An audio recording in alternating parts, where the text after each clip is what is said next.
Hi guys, I'm frost seeding today, and everybody knows about frost seeding, so I don't have to really go into that much, but I wanted to mention a couple of things about food plots. Woo! I'm a little worn out from the hike up and down, so I'm taking a little break. A couple of tips that I'll give you is one is to go on down to the hardware store and get you some of these buckets with the sealable lids. They have a little rubber grommet in there, and you can store the seeds, your leftover seeds, in the basement or in a cool, dry place. Keeps mice out of them and keeps the moisture out of them as well.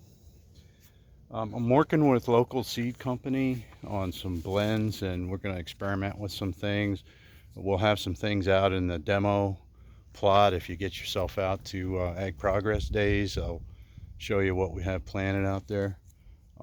This particular mix is 4 different kinds of clover. They all have their own benefits and slightly different growth habit, and there's a good chicory in there. There's red clover for when this gets really dry late in the season. If you get droughty conditions, it's good to have some red clover in there because it has a deeper root system. It can withstand more drought than white clovers. Let's see, another tip I wanted to mention was it's a good idea to weigh your seed. I don't really bring a scale because I've been doing this for so long. I kind of have a feel for it, and I also keep my fingers out in the seed flow so I can sort of feel how much seed is coming out. And then it's also a very good idea to go very light and go one way and then go perpendicular. That way you get a little bit more even spread. I'm not doing that today because I messed up my knee, and so the less walking the better, and I got to mark timber later. But the other thing I wanted to mention is the timber has been thinned in here. Food plots are only a supplement to good forest management.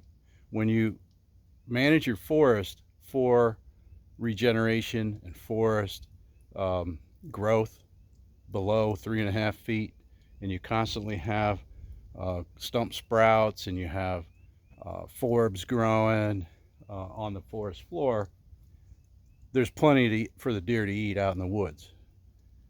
If you have hundreds of acres of this thinned forest, you don't need any food plots, and you'll have plenty of forage for deer. But in most cases, you don't have that. When you have closed canopy forest and you have things like what we had here, a lot of us birch and striped maple in the mid-story, there was nothing getting down to the forest floor. We also had a lot of invasives here. So I took care of the invasives, and we thinned everything down. When we logged it, we paid the logger to mow off all the striped maple and birch. Now it'll probably come back with a lot of birch, but we can do some tending later and get that reduced. And deer will eat birch sprouts if they're hungry enough. They will eat it.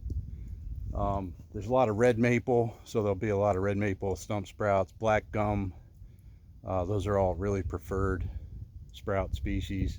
And of course oak. Hopefully we'll get oak to regenerate and come back, because that's your money tree. We've cut it down to about 50 basal area, and that's what it takes to get new oaks to get started. And cherry, there's cherry in here too. So I think that's about it for tips. Get in touch with me if you want to do some forest management and turn your property into a deer magnet and something that'll really attract, hold, and grow good deer and timber. All right, see you next time.